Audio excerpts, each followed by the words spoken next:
On September 16, 2022, 22-year-old Mahsa Jina Amini died while in custody of the government's morality police for wearing improper hijab.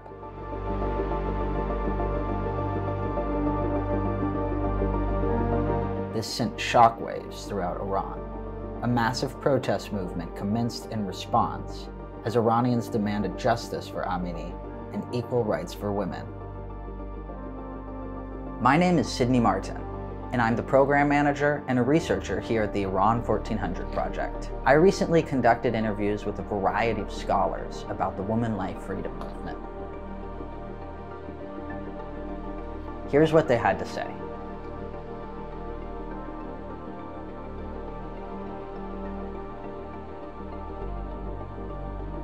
Well, I think these revolts marked a turning point in Iran's modern history on multiple levels. This was the longest and the most widespread uprisings that the Islamic regime had seen or have seen in its life in 43 years.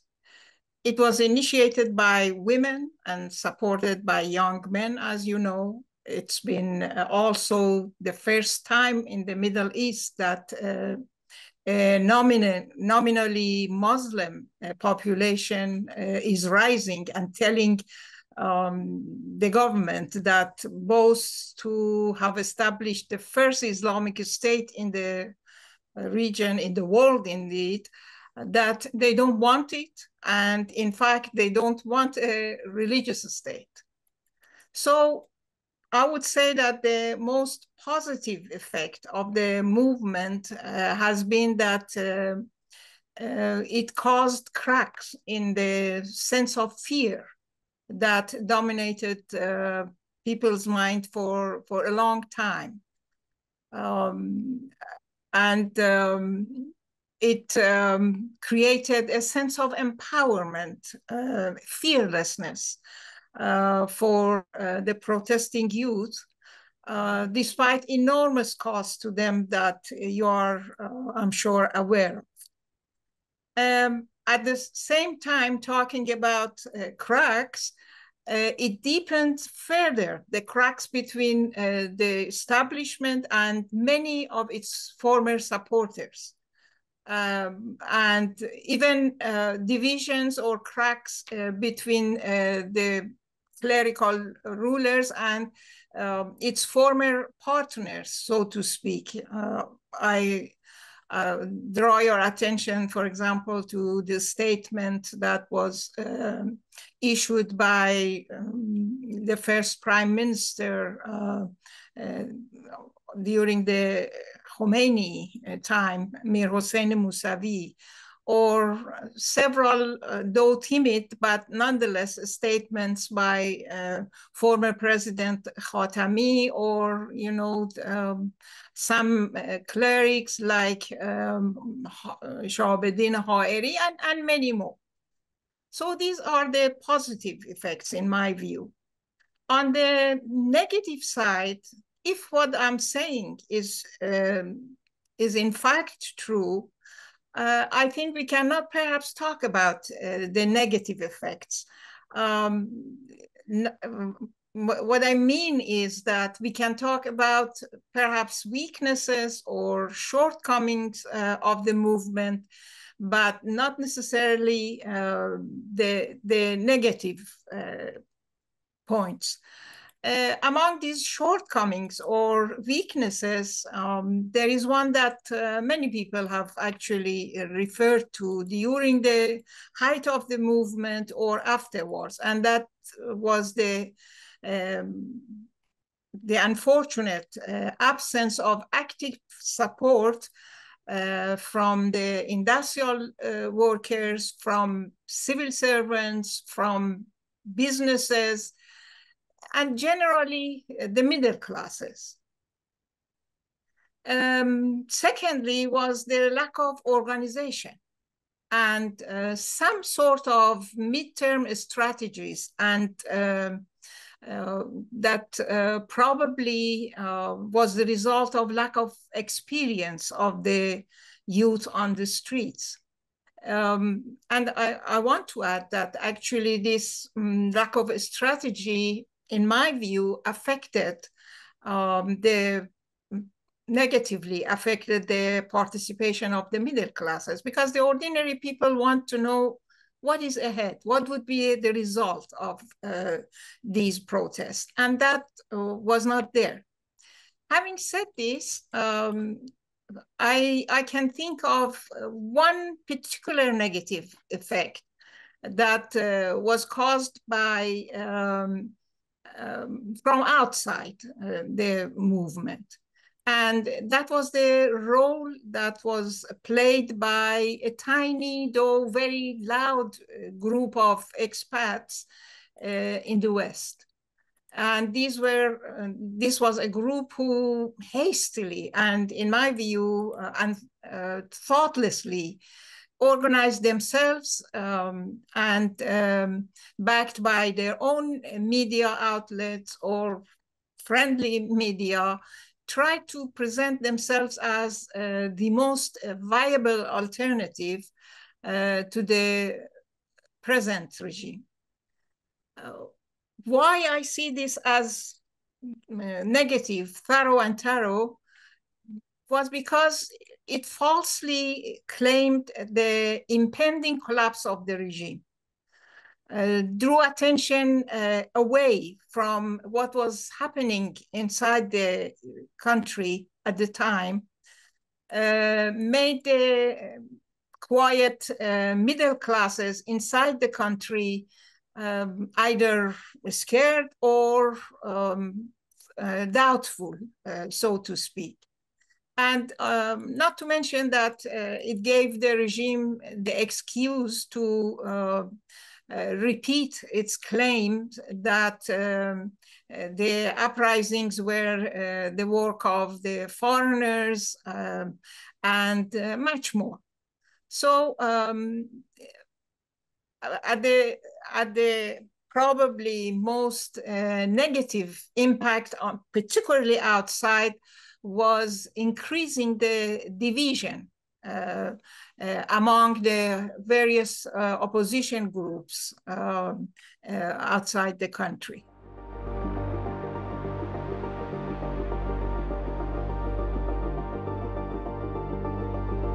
Yeah, definitely. I mean, probably the most important obstacle would be the multi-layered suppressive apparatuses that the regime has at its disposal.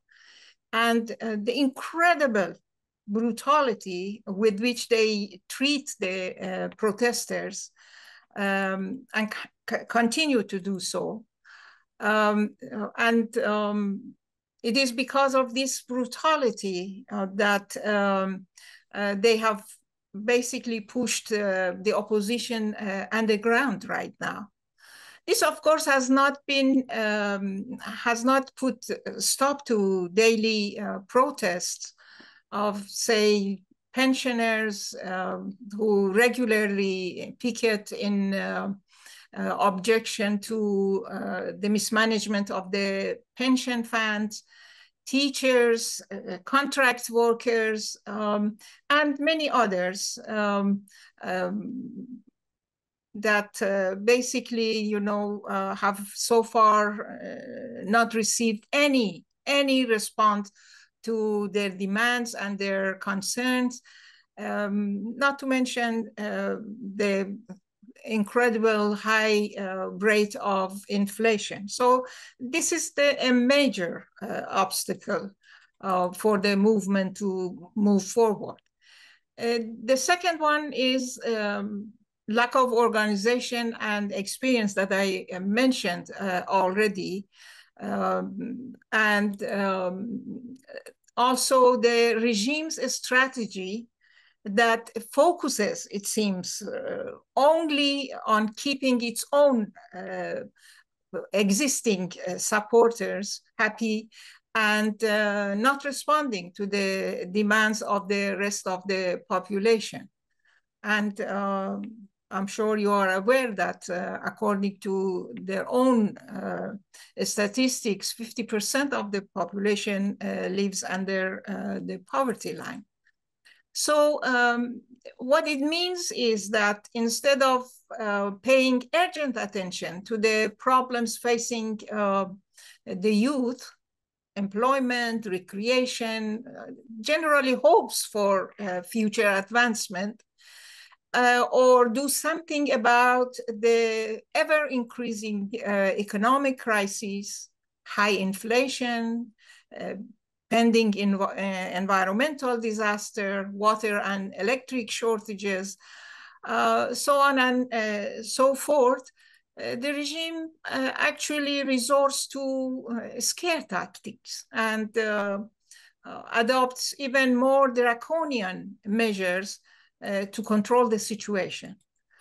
One day it's mass poisoning of schoolgirls with chemical attacks. Another day is passing a new, more restrictive laws under the rubric hijab and chastity.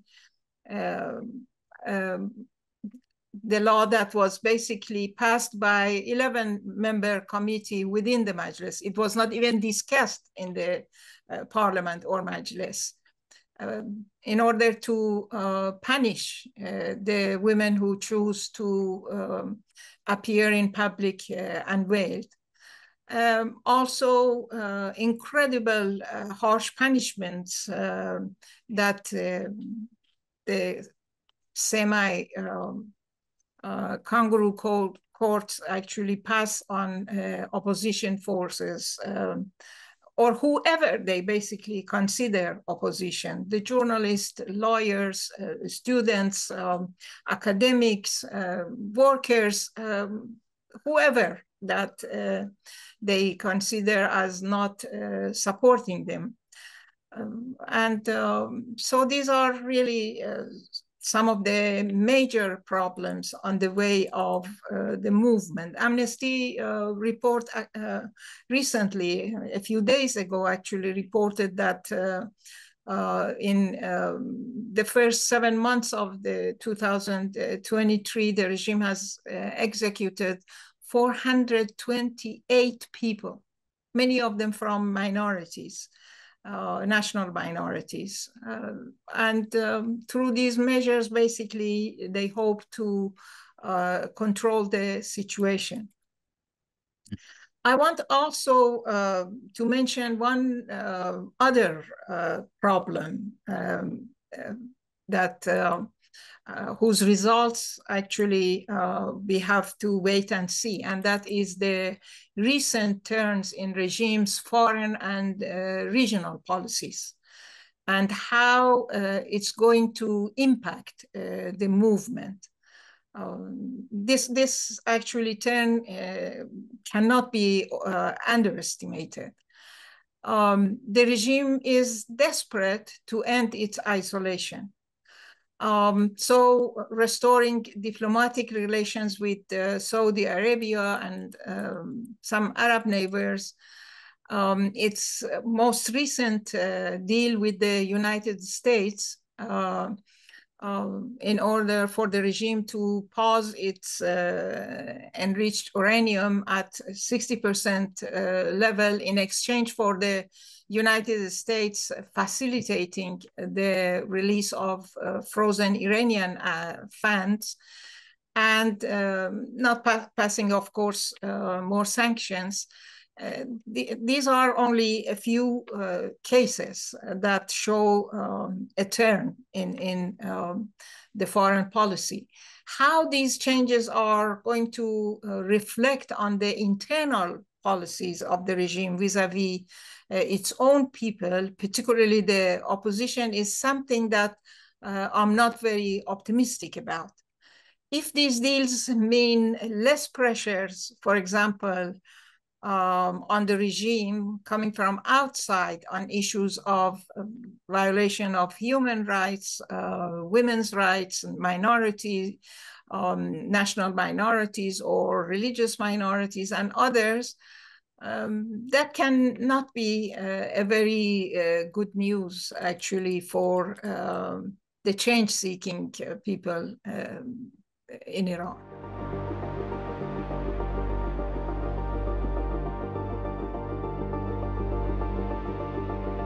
I don't know really institutional changes and the present conditions. I think Iranian people are in a sort of war of positions with the regime throughout through their civil disobedience and other forms of short-term street protests that continue, as I mentioned.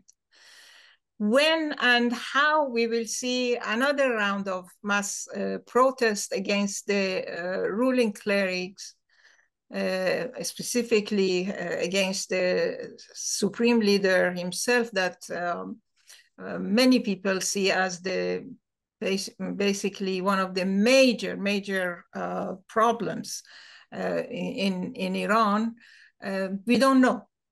But with the present fuel shortages and the probability of raising prices, and that is adding to other problems, the question is probably when, not if, the mass protest will be resumed. Meanwhile,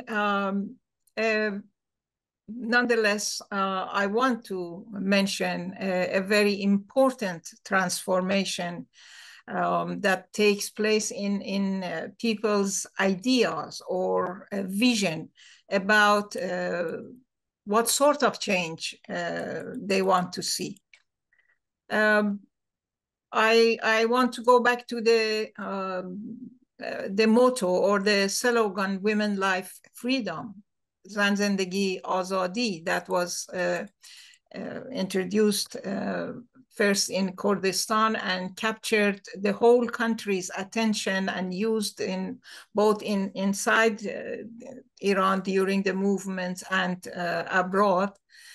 In my view, it planted the plight of women and national minorities, the two most discriminated against, victimized, and at the same time, irrepressible sections of the population in the mind of a large section of the population. For over 4 decades, many Iranian men were watching helplessly, with rage, the terrible treatment of of women, their daughters, sisters, mothers, wives, in the hand of the security forces.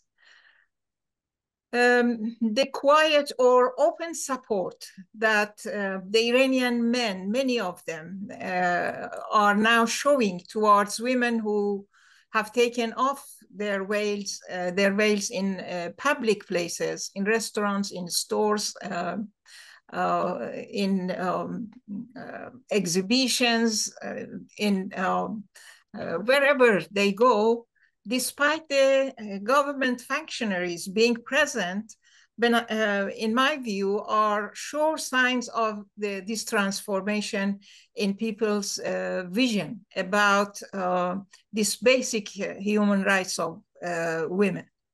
This is perhaps the most positive outcome of the movement, that in terms of the people's changing vision about the society they live in and the society that they are hoping to replace it.